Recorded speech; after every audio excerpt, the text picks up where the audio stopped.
Stop! Tu roules sur le boulevard BD, cet album est fait pour toi. Le Paris des merveilles, tome 1, Les enchantements d'Ambremer, première partie. Paris, 1909. Louis Denisard Hippolyte Griffon, mage du cercle Sion, qui reçoit sur rendez-vous uniquement, accueille en ce jour chaud de juillet le directeur du Richelieu, un cercle de jeux privé dont la réputation est irréprochable et la clientèle triée sur le volet. Ce dernier lui demande de confondre un joueur suspecté de tricherie.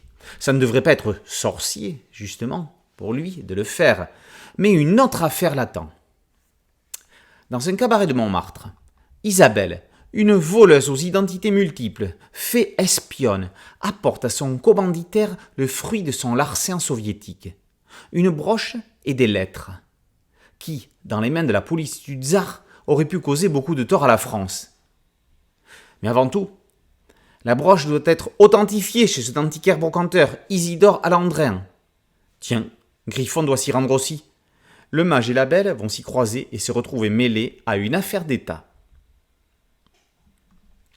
Après Les Artilleuses, histoire originale et située dans l'univers du Paris des merveilles, Pierre Pével et Étienne Willem nous invitent dans l'histoire originelle, une trilogie de romans de fantaisie.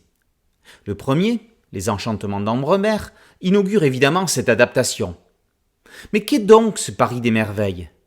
Tout simplement un monde steampunk. Mais qu'est donc ce Paris des merveilles ? Tout simplement un monde steampunk dans le Paris de la Belle Époque. La capitale dans laquelle vole chat ailé, où un troll peut tenir un bar et les gargouilles prendre vie, cache un monde magique souterrain. Ambremer, capitale du royaume des fées, dans laquelle on peut se rendre d'un simple voyage en métropolitain. L'univers du roman est merveilleusement, le mot était tout trouvé, retranscrit par Étienne Willem. C'est lui-même qui a mené l'adaptation. Tout n'était pourtant pas gagné d'avance. Contrairement aux Artilleuses, où l'on était dans une création permettant de gérer les actions en fonction de la lisibilité graphique, il y avait ici des passages obligés, pas forcément simples à traduire. On pense par exemple à la scène où Griffon se métamorphose en entrant chez l'antiquaire. De plus, présenter et mettre en action autant de personnages en si peu de planches n'était pas non plus évident.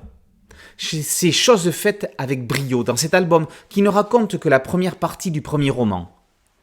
Ajoutons à cela une superbe couverture à la Mucha et des couleurs envoûtantes de Tanja Véniche pour garder l'ambiance et le ton des Artilleuses. Des romans, des nouvelles, des bandes dessinées, Pierre Pével ne s'est pas arrêté là. Un jeu vidéo en ligne existe aussi. C'est un jeu de cartes enchantées sur lequel on peut jouer gratuitement. Les Brigades du Tigre mènent l'enquête, magouille et magie sont prêts à s'affronter, c'est le Paris des merveilles. Le Paris des merveilles, tome 1, Les enchantements d'Ambremer, première partie, par Willem et Pével, et par aux éditions Bambou dans la collection Dracou. Boulevard BD, c'est un podcast audio et une chaîne YouTube. Merci de liker, de partager et de vous abonner. A très bientôt sur Boulevard BD, ciao.